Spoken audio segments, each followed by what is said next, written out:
What's going on, AltCoin Army? This is Steve at AltCoin Buzz, and today has been a massive day for me. Big market cap, 822, so this is a big, strong market. But we're not really seeing the big gains taking place in the top coins. So we'll take a look here, and we'll see some of those top 10.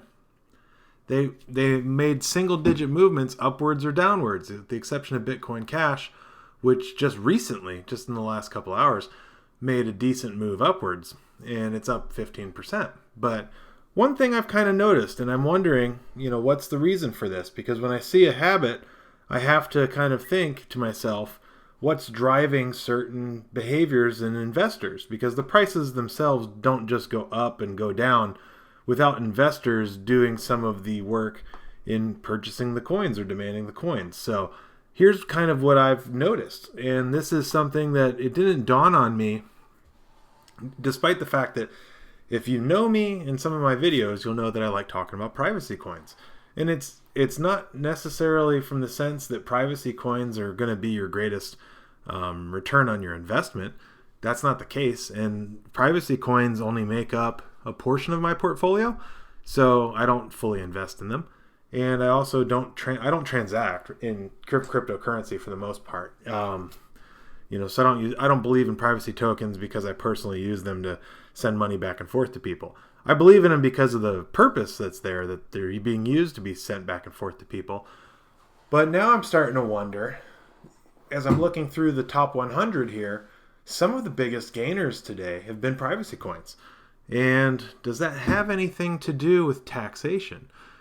So it's got me curious because I don't yet know the answer. And I don't know if we're going to find the answer on this particular video because I'm still just diving into it. I've had a great upswing. If you watched my video yesterday, you'll saw that I talked about arbitrage, which is essentially just a quick recap for you guys, because I used this again today on Ethereum between exchanges, because Ethereum had a huge win. Holy cow. Since I sat down at the computer last, Ethereum's gone up close to $100. So I guess if I held out on my last trade, I could have made a little bit more money, but can't get mad about making money, right? So there's always that coulda, woulda, shoulda. So here's what I did just to recap arbitrage, and we'll get into the privacy coins. So I noticed that there was a difference in trading value between a token that I was wanting to move off of an exchange and sell, and then also coincidentally the value that subsequent coin then also converted into Ethereum. So I had a win-win by being able to identify that at that given time I was able to get a really, really good exchange rate between the token that I was getting out of and into Ethereum. And it happened to be on KuCoin. So I was able to basically squeeze out like more than 10% difference in value by trading that coin for Ethereum on KuCoin. And that 10% is like literally money in your pocket. Curious though, is like Ethereum skyrocketing right now? Because I swear I sat down here a few moments ago before doing a computer software update and saw it at like 1,000 and something. So anyways, good on it, man. Glad to have some of that in my reserve. Certainly, I never saw this type of value coming a month ago. But anyways, let's get off Ethereum here because I wanted to talk about privacy coins. So what's your guys' take? So when you got up today and you checked your wallet, what were your big winners? Did they shock you at all? I'm assuming you had some big wins come out because the market's still relatively up. I mean, we're sitting at over $822 billion of market capital, 823 now, almost 824. We're going to be sitting at $1 trillion before you know it. There's going to be another comma added here. And that makes me feel good because there's not a lot of currencies being added. I mean, it's been sitting at 1384 for a couple days at least, but that it seems to hover around that number. But let's go in and take a look at some of these big winners today, and you'll see what I was kind of talking about. So you got Dash. I'm not going to sit here and talk about all the winners, but we have Dash. We've got Monero, so privacy coins. If I skip over a privacy coin, I apologize. I mean, I don't know them all off the top of my head. Verge, that still some weirdness going on with Verge, right? But, surprise, it's up, man. It's hitting at 18.4 cents. So I still want to see, I believe in Verge, right? There's that whole controversy with McAfee, and that gave it a lot of bad taste in people's mouth. And then Soonerock, the developer, maybe the only developer, missed what felt like a promised delivery date, and I think it was actually a promised delivery date for delivering the Wraith protocol by the end of the year. Wraith protocol would be a big game changer because it would allow you to transact off of your main ledger. And this is kind of what I was thinking, is like, not to condone tax evasion or really say that people are necessarily buying into it for tax evasion, but it does kind of make you wonder if that's, other than the fact that privacy coins were good before taxation, it makes you wonder if maybe that's why some of these privacy coins are the ones seeing the biggest gains here. We got Zcash. Look at that, 45% gains. That thing's, climbing a cliff there. Don't want to quite say it's moonshot, because moonshots typically go more straight up, but it almost has, right? So let's keep looking down here. Holy crap, Tether's up. Look at that, guys. No, it'll self-correct. KuCoin shares. That's interesting, because KuCoin's not that bad, actually, of an exchange. I've started to use it a little bit more lately. I've been diversifying on my exchange choices. I had been so heavily reliant on like 3 different exchanges, and then you just keep finding out, you miss the boat on all these other microcurrencies or all these other things that you could get into for a couple $100 and make thousands of bucks on potentially, if of course the choice pans out. But KuCoin's got a pretty slick trading system, and today across multiple exchanges, I realized that there was just a lot of money changing hands, or there had to have been, because the transaction times on everything to move my money, to cash from one coin into another, or put money into the market, it was just taking hours. So normally you'd do like an Ethereum transaction, and I'd say in like an hour you could get that thing completed. But man, I put that Ethereum transaction in, and it said completed, but it didn't get out of pending to get all the different validations that were required, until I had like sat around a little bit and spent time with the family, and then took them out to dinner, went out to the Apple store, pick up some hardware. And then all of a sudden I get an email, boom, your trade's complete. Oh, okay. Like, thanks. Maybe 5-6 hours later. It was brutal, man. Litecoin took an hour today. So that was another coin that I had taken out a position on earlier today. Who knows what's going to happen with Litecoin, right? I mean, there's big things coming. So I just think a lot of money was getting moved around today. Not just money coming into the market, but getting moved back and forth. PivX, there's another one of your privacy coins, up double digits. Power Ledger, man. I traded my Power Ledger quite a while ago, but it's good to see it still climbing. I made a smaller mistake, let go of that too soon. But what are you gonna do, man? I think I was sitting. At first, I sold some of it at 8 times gains. I might have sold the rest of it at 10 or 11 times gains. So that's what you're in for, right? Whatever you're in for. Digital note. Now check this out, man. I had bought digital note. Now keep in mind, I do understand that there's a lot of speculation that digital note is a dead project, right? That there might not be any more development, that the team abandoned it, whatever. And there's similar things going on with Patcoin too. People are saying, hey, Patcoin, people abandon that. Yesterday I did my arbitrage example on Patcoin, and a lot of you were telling me, oh, you hit a selling wall, blah, blah, blah. Yeah, I really did. I hit that selling wall, but I got out. My order completed overnight, like while I was sleeping. So I consider myself fortunate, right? Otherwise I would be holding on to Patcoin. That wouldn't be the end of the world, because I think I bought into it. I know I bought it into it at 1 Satoshi, which I think is 165, so I'd still be up technically, assuming that I could get my coin out. But I'd have to sell it on a non-Bitcoin market in order to be able to cash out at a better trading pair like Dogecoin or Dogcoin, whatever you call it. But anyways, digital note. So I bought some of this. I really don't even know what I paid. I had like a fraction of some coin left, and I just felt dumb leaving some like Ethereum or Litecoin or something like that, or maybe it was Bitcoin in my balance on a market. And I thought like, hey, what's some dumb coin I can just go buy a bunch of? And this thing must have been, it was worthless really, but I bought like tens of thousands of these things. And I thought, hey, what's the worst that can happen? It can't, other than getting deleted, it really can't get much more crap than crap. So yesterday, and I'll tell you, it went up a little bit since I sold it yesterday. I don't think that would surprise too many people, knowing that like you come back to something and you're up like, I might have been up 40 times on that, 40 times over. I don't know if I actually was or whatever, but I mean, that coin was like, what? And I sold it out, and all right. I mean, it went up more since then. I think I sold it out during this rise. I might have sold it out like 6 cents or something like that. But crazy that it's up again another 6.22%. It's sitting at 8 cents, dude. And, if it is a dead project, it's just nuts to see some lift in that. Unless people think that because Patcoin's supposedly getting resurrected, their website was down yesterday, and I haven't really seen any proof of concept. I think the white paper's still pending on Patcoin.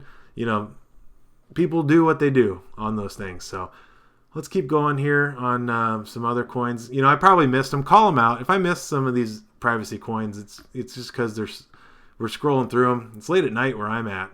I guess that's sort of an excuse. Maybe we need sleep around here sometimes. Sleep? You can sleep tomorrow. That's what they always say. We work hard, man. That's for sure. Gotta always stay on top of these things. But let's see if any other big ones that I recognize at least had any large gains. So yeah, comment below Navcoin. All right, there's one. Comment below what your favorite coins are. Like, what were your big gains today? Hopefully not anything stupid, but let's see what the top gainers were. So let's go to gainers and losers. Let's look at these guys. Wow. All right, man. I don't know where you buy B3 coin, but if 5,200% in a day, come on, man. Up to 1 cent. Well, let's find out what exchange it's even on. And where did it go from? Let's look at the 1 day. So it's worth 1 cent. What was it? It was off. Was it off the charts? Oh, it was pretty bad this morning. Okay. So let's take a look at markets. And you guys, you guys are always asking us, where do I buy this? Where do I buy that? You gotta come on to CoinMarketCap or World Coin Index and find out where these coins that you want are being traded at. Just click on the coin and then click on the markets tab, and it'll tell you. And then if you want to know, like, let's say you're like, okay, man, I want to get on YoBit and buy some B3 with my BTC. Would that be a good choice? Well, there's a lot of volume taking place there. I don't know what the 3 asterisks there mean. Price volume excluded, outlier detected, so it could be a problem with that one. But it looks like wouldn't be very smart to be buying it on markets, coin markets. You'd be paying 8 cents there. Somebody did, and there was some volume to support that. No volume to support 10 cents. So YoBit. Let's say you want to get on YoBit because this is a coin that interests you. Then you're going to go ahead and you're going to click there through to YoBit. You want to try to do that. That way you can make sure you find the accurate address. Don't Google for these exchanges if you've never been to them before.